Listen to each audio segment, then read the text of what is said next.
Assalamualaikum warahmatullahi wabarakatuh. Waalaikumsalam warahmatullahi wabarakatuh.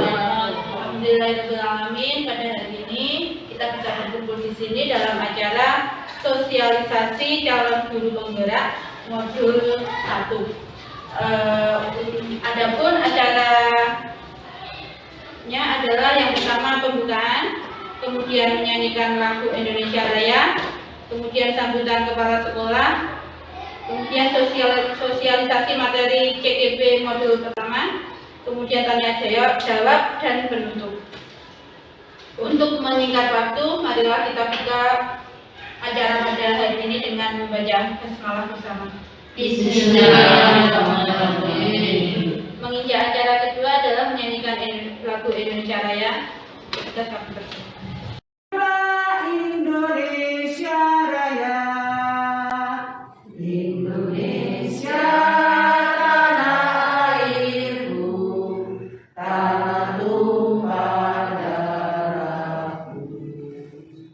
Di sanalah aku berdiri, jadi padu ibumu. Indonesia kebangsaanku, bangsa dan tanah airku. Marilah kita berseru, Indonesia bersatu. Hiduplah tanahku, hiduplah negeriku, bangsaku, rakyatku semuanya. Bangunlah jiwanya, bangunlah badannya untuk Indonesia Raya. Indonesia Raya, merdeka, merdeka, tanahku, negeriku yang ku cinta. Indonesia Raya, merdeka, merdeka, hiduplah Indonesia Raya. Indonesia Raya, merdeka, merdeka, tanahku, negeriku yang ku cinta. Indonesia Raya, merdeka, merdeka, hiduplah Indonesia Raya. Acara ketiga adalah sambutan kepala sekolah kepada Ibu Eti Harmanuri, SPD MPT Kampus. Bismillahirrahmanirrahim. Assalamualaikum warahmatullahi wabarakatuh. Bapak Ibu yang saya hormati, puji syukur alhamdulillah pada pagi menjelang siang hari ini kita masih diberi kesehatan, diberi kenikmatan, segala kenikmatan, sehingga pada pagi menjelang siang hari ini kita masih dapat berkumpul, bertemu dalam keadaan sehat walafiat. Amin ya rabbal alamin. Bapak Ibu yang saya hormati, hari ini adalah acara sosialisasi calon guru penggerak modul pertama.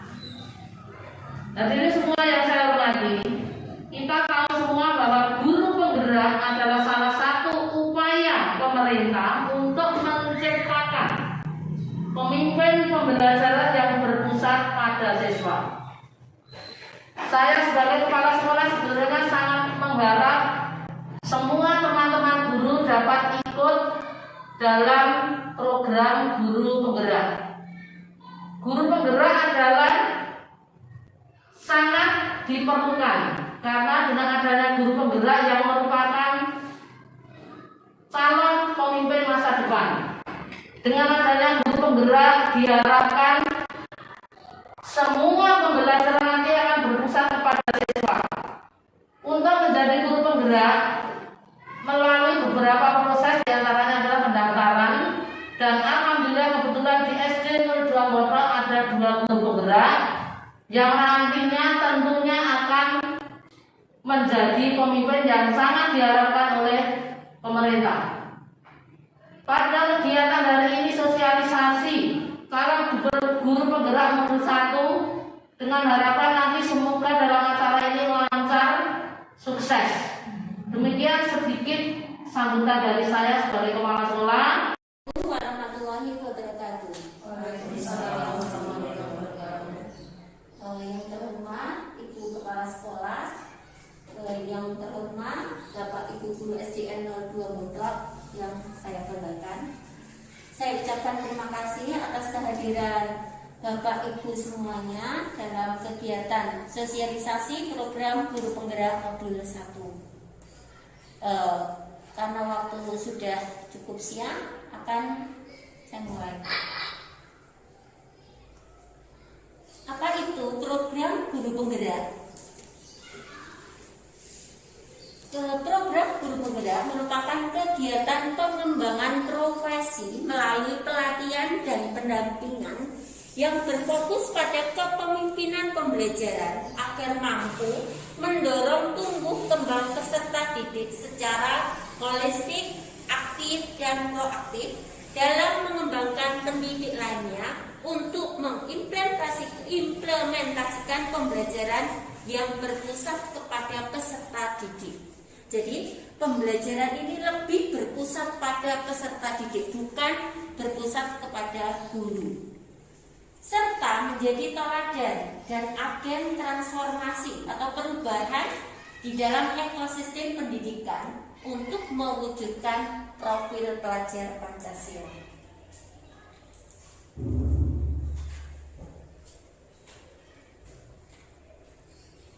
Tentang pembelajarannya sendiri atau desain pembelajaran sendiri melalui pendekatan andragogi dan blended learning selama 9 bulan dengan metode daring, lokakarya, dan pendampingan individu.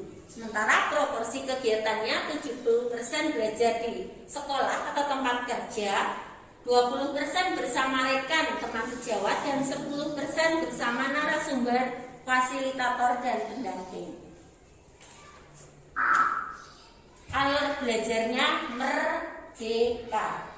Merdeka artinya mulai dari diri, melihat apa kekurangan dari diri kita sendiri dan mencari apa kelebihan yang bisa kita kembangkan. Kemudian eksplorasi konsep, itu mempelajari materi. Kemudian yang ketiga, ruang kolaborasi. Ruang kolaborasi ini bersama teman-teman di CGP ini belajar mengaplikasikan apa materi yang ada di ruang eksplorasi konsep. Kemudian dilaksanakan refleksi terbimbing itu oleh fasilitator dan guru pendamping. Kemudian demonstrasi kontekstual itu kita membuat sebuah rangkuman materi. Selanjutnya elaborasi pemahaman. Ini kita ada narasumber tersendiri sesuai dengan materi yang kita pelajari. Kemudian koneksi antar materi itu bagaimana kita memahami materi di situ. Yang terakhir aksi nyata, itu alur belajarnya. Untuk modul 1 kita sudah belajar tentang 1.1 filosofi pendidikan Ki Hajar Dewantara, kemudian peran dan nilai guru penggerak, kemudian visi guru penggerak, dan budaya positif. Sementara untuk modul 1.1 ini belajar tentang filosofi Ki Hajar Dewantara. Menurut Ki Hajar Dewantara, pengajaran adalah bagian dari pendidikan. Nah, pengajaran merupakan proses pendidikan dalam memberikan ilmu atau berfaedah untuk kecakapan anak nantinya secara lahir dan batin. Kemudian pendidikan itu memberi tuntunan kepada anak atas kodrat yang dia miliki untuk mencapai keselamatan dan kebahagiaan yang setinggi-tingginya sebagai manusia maupun dirinya di masyarakat. Itu menurut filosofi KHD. Sementara tujuan pendidikan menurut KHD itu menuntun segala kodrat yang ada pada anak agar mencapai keselamatan dan kebahagiaan yang setinggi-tingginya baik sebagai manusia dan anggota masyarakat. Sementara kodrat itu yang bersih, ya yang berkaitan dengan sifat dan bentuk, itu dari dasarnya anak, dari lingkungan anak, di mana dia berada di rumah, bagaimana keluarganya. Sementara kodrat zaman itu yang terjadi saat ini, contohnya sekarang di semuanya serba global, semuanya serba alat-alat canggih. Sementara pendidikan sendiri tak lepas dari budi pekerti. Menurut KHD, budi pekerti atau watak atau karakter merupakan perpaduan antara gerak pikiran, perasaan, kehendak dan kemauan yang akhirnya menimbulkan tenaga. Budi pekerti dapat diartikan sebagai antara cipta, karsa, dan karya, kognitif, afektif, dan psikomotorik. Kognitif itu belajar tentang pengetahuan, afektif itu perasaan, tentang emosi anak, kemudian psikomotor itu tentang geraknya, fisik anak. Nah, apa tujuan pendidikan yang selaras dengan pemikiran KHD? Menteri Pendidikan kita mencanangkan pendidikan dan pengajaran merupakan usaha persiapan dan persediaan untuk segala kepentingan hidup manusia, baik dalam hidup bermasyarakat maupun hidup berbudaya. Jadi pas antara pemikiran KHD dan tujuan pendidikan nasional. Itu materi 1.1. Kemudian materi 1.2 itu tentang peran kita sebagai guru. Pendidik itu bagaimana? Apakah hanya apakah subjek atau objek? Bukan. Tapi kita harus bisa menerapkan seperti semboyan ing ngarsa sungtulodo ing madya mangun karsa tuturi handayani. Di depan kita memberi teladan bagaimana kita berperilaku agar anak-anak kita mampu meniru kita. Kemudian di tengah kita harus membangkitkan semangat anak-anak. Bagaimana anak-anak yang tidak mau belajar, anak-anak yang alah aku bodoh. Bukan seperti itu, tapi kita harus mampu memberi semangat. Kemudian di belakang kita harus mengikuti bagaimana anak itu belajar. Cara belajarnya bukan kita yang harus diikuti, tapi mereka yang harus kita ikuti. Kemudian guru sebagai pawang itu memberi tuntunan dan arahan agar tidak kehilangan arah. Jadi kalau anak menurut mereka benar, padahal itu belum benar, kita mengarahkan. Bukan mengangkatnya, bukan kamu itu bagaimana, tapi kita menuntun pelan-pelan. Itu KHD. Kemudian guru juga sebagai petani, tukang kebun. Bapak ibu guru masih ingat tukang kebun? Itu menanam sesuai jenis tanamannya, bijinya. Kita menanam jagung juga tumbuh jagung, kita menanam padi juga tumbuh padi, sesuai kodratnya. Nah, kita guru sebagai tukang kebun tadi, kita harus bisa merawatnya agar mereka bisa tumbuh dengan subur sesuai kodratnya. Itu guru atau pendidik. Kemudian kita juga harus memiliki jiwa asah.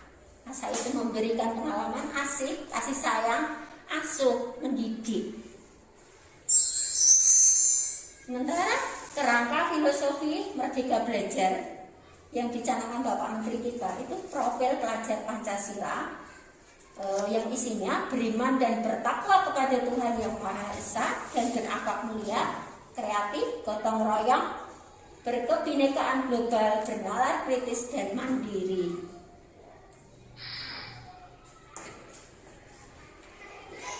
Nah, apa nilai dan peran guru pembela? Nilai yang harus kita pelajari itu apa? Yang harus ada pada diri kita itu apa? Pertama, mandiri. Kita harus bisa mempunyai kemauan, semangat pada diri sendiri untuk terus belajar dan berkarya. Kita harus mampu mendorong diri sendiri dulu. Nah, kemudian reflektif, senantiasa belajar dari pengalaman baik maupun pengalaman yang tidak baik. Berkolaborasi, bekerja sama dengan teman sejawat, lingkungan, masyarakat, pemerintah, juga pendidikan, dinas pendidikan. Kemudian inovatif, memiliki ide atau gagasan, memiliki ide atas masalah-masalah yang ada. Harus kita, hal-hal yang baru itu harus kita miliki. Bagaimana kita menyelesaikan masalah tanpa masalah, atau masalah menjadi lebih baik lagi. Kemudian pendidikan berpihak pada murid, nilai yang harus kita miliki. Mengajar berdasarkan kepentingan dan karakter murid, bukan karakter kita, tapi mengikuti karakter anak. Kemudian peran kita itu apa? Peran yang harus kita miliki. Pertama, kita berperan sebagai pemimpin pembelajaran. Kita yang memimpin kelas kita. Kemudian kita harus juga mewujudkan kepemimpinan murid. Murid juga harus bisa menjadi pemimpin, setidaknya memimpin dirinya sendiri. Kemudian menggerakkan komunitas praktisi, itu mengajak teman-teman untuk belajar, menjadi coach bagi guru lain, menjadi guru atau guru paham. Kemudian yang terakhir ini mendorong kolaborasi antar guru. Kita harus selalu bekerja sama, kita tidak bisa berdiri sendiri. Lanjut. Kemudian visi guru penggerak. Visi itu dimulai dari apa impian kita, imajinasi kita, kelas kita itu yang kita impikan itu bagaimana. Setelah kita bermimpi, kemudian kita rangkai, kita tuliskan lewat kata-kata. Setelah kita tuliskan, kita ringkas, padatkan, baru menjadi visi. Nah, visinya itu kita menggunakan model IA. IA itu apa? IA itu inquiry apresiatif, adalah pendekatan manajemen perubahan berbasis kolaborasi dan kekuatan. Jadi kita mencari siapa yang bisa kita ajak kerjasama dan menggali kekuatannya. Kemudian kita gali, setelah kita gali hal-hal yang positif, kita cari keberhasilan yang telah dicapai dan kekuatan yang dimiliki di organisasi sebelum organisasi menapak pada tahap selanjutnya dalam melakukan perencanaan perubahan. Nah, fokus IA ini pada kekuatan yang dimiliki setiap anggota dan menyatukannya untuk menghasilkan kekuatan tertinggi. Model manajemen IA, inquiry apresiatif, itu melalui tahapan Bakja. Bakja itu bagaimana?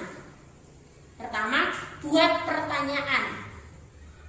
Pertanyaan apa yang kita inginkan, apa kelebihan kita, mengapa dan bagaimana. Kemudian kita ambil pelajaran. Ambil pelajaran ini belajar dari orang-orang yang telah berhasil.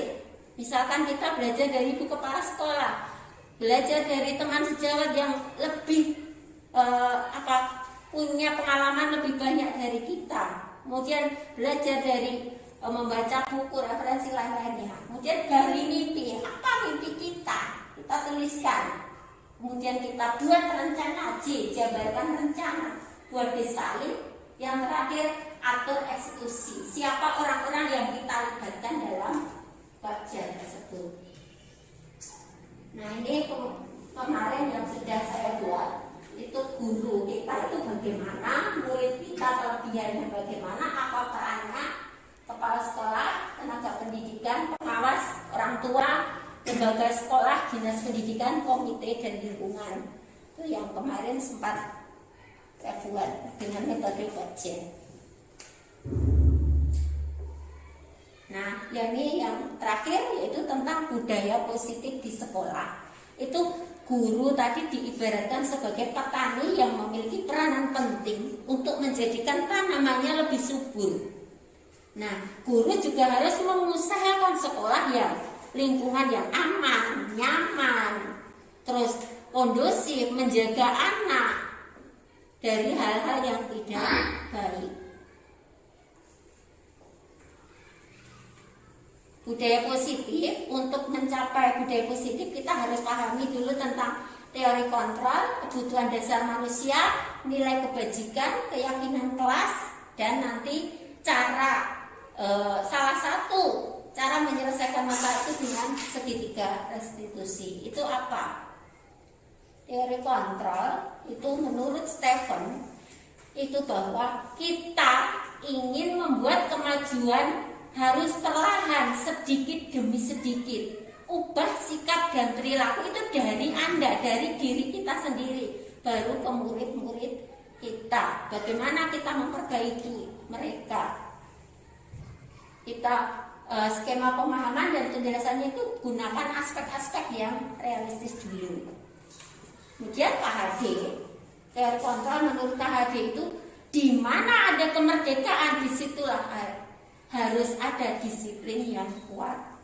KHD, merdeka itu artinya tidak hanya terlepas dari perintah. Bukan kita merintah tok, tapi kita juga cakap memerintahkan diri sendiri. Jadi teori kontrol itu kita dulu baru anak-anak. Sementara motivasi perilaku manusia menurut Dino Gosen itu ada 3. Untuk menghindari ketidaknyamanan, biasanya anak berperilaku baik agar tidak kena hukuman. Kemudian yang kedua, biar mendapat imbalan atau penghargaan. 2 ini kebanyakan anak seperti itu. Yang ketiga, nah ini yang sulit kita tanamkan, untuk menjadi orang yang mereka inginkan. Aku itu ingin jadi apa? Dan menghargai diri sendiri dengan nilai-nilai yang mereka percaya. Ini agak sulit yang ini. Nah, salah satunya dengan keyakinan kelas. Keyakinan kelas itu membuat peraturan di dalam kelas dengan dasar nilai-nilai kebajikan atau prinsip-prinsip universal yang disepakati secara bersama. Kemudian kita tuliskan, kita pajang di kelas. Jadi nanti kalau anak-anak melakukan pelanggaran, kita kembalikan ke keyakinan kelas tadi. Sementara kebutuhan dasar manusia itu ada 5. Kebutuhan bertahan hidup, terus kemudian untuk mendapatkan cinta dan kasih sayang, penguasaan, kebebasan dan kesenangan. Kebutuhan bertahan hidup itu contohnya kita anak-anak masuk sekolah, kemudian agar kita terpenuhi kebutuhannya. Nah, untuk bertahan hidup, untuk agar mereka terpenuhi kebutuhan hidupnya, mereka berangkat lebih pagi atau sesuai dengan peraturan untuk bertahan. Bukan berarti hidup bernafas saja, tapi secara umum maksudnya begini. Cinta dan kasih sayang, agar aku itu disayang oleh guru, disayang oleh orang tua, itu bagaimana? Kemudian penguasaan, dianggap aku itu mampu, itu kebutuhan manusia juga. Bebas, aku ingin bebas, itu juga kebutuhan. Senang, pokoknya aku senang. Nah, misalkan ada anak yang jahil, kita tanya, kenapa dek kamu kok jahil? Senang aja bu. Nah, itu salah satu contoh kebutuhan kesenangan anak. Sementara nilai kebajikan sendiri itu contohnya keadilan, kehormatan, peduli, integritas, kejujuran, pelayanan, keamanan, kesabaran, tanggung jawab, mandiri, berprinsip, keselamatan, kesehatan. Nah, itu contoh dari nilai kebajikan yang bisa kita tanamkan. Nah, kita guru sebagai posisi kontrol itu bagaimana? Penghukum itu, kamu itu salah, ya harus menerima hukuman. Kamu itu melanggar peraturan, ya harus kena sanksi.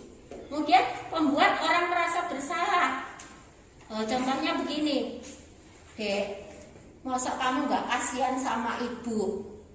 Ibu sudah susah-susah menyekolahkan kamu, tapi kamu tetap begini. Ini posisi kita sebagai orang yang agar anak merasa bersalah. Kemudian teman, kalau kita berbicara kepada teman biasanya saat kita bicara kepada anak yang sudah agak besar, itu biasanya kan seperti teman, bagaimana menggali agar mereka merasa bersalah, mengerti kesalahannya, kemudian memantau, ngawasi saja bahwa itu salah atau benar. Nah, ini yang kelima, manajer. Manajer itu posisi mentor di mana guru berbuat sesuatu secara bersama dengan anak. Yang kemarin seperti saya contohkan waktu video bersama anak kelas 3 itu memposisikan sebagai manajer. Jadi lanjut Bu. Posisi manajer itu biasa menggunakan segitiga restitusi, menciptakan kondisi bagi anak yang berbuat salah sehingga mereka bisa kembali ke kelompoknya dan menjadi karakter yang kuat. Juga proses kolaborasi mengajarkan murid untuk mencari solusi masalah, jadi bersama dengan murid. Salahnya apa, kemudian benarnya apa. Dan restitusi membantu anak untuk kembali ke jalurnya fisik agar lebih memiliki tujuan. Yuk. Tahapannya terus restitusi, menstabilkan identitas, menanyakan keyakinan itu seperti yang kita buat bersama di kelas, kemudian validasi tindakan yang salah. Nanti di video YouTube itu ada cara kerja restitusi. Ini kegiatan yang sudah kita laksanakan itu mengajak anak untuk berperilaku tertib, sudah biasa kita lakukan sehari-hari, tetapi kan tetap kita harus membimbing mereka. Kemudian pembelajaran yang berpihak pada anak. Untuk Iwan itu mencari apa yang disukai, kemudian saya ajak dia belajar bercerita dan menulis. Kemudian Rafa itu belajar menimbang benda langsung, jadi praktek langsung. Kemudian yang Alifa itu kalau nggak salah itu membaca secara langsung. Yang bawah itu kerja diskusi di luar ruangan. Kemudian yang saya sendiri itu waktu daring. Itu kegiatan anak-anak, jadi bisa dilakukan di luar kelas maupun di dalam kelas dengan cara bermain, belajar sesuai perkembangan mereka. Mungkin itu saja yang bisa saya sampaikan. Bila ada salah dan kurangnya, saya ucapkan terima kasih. Selanjutnya untuk tanya jawab, saya persilakan. Wassalamualaikum warahmatullahi wabarakatuh.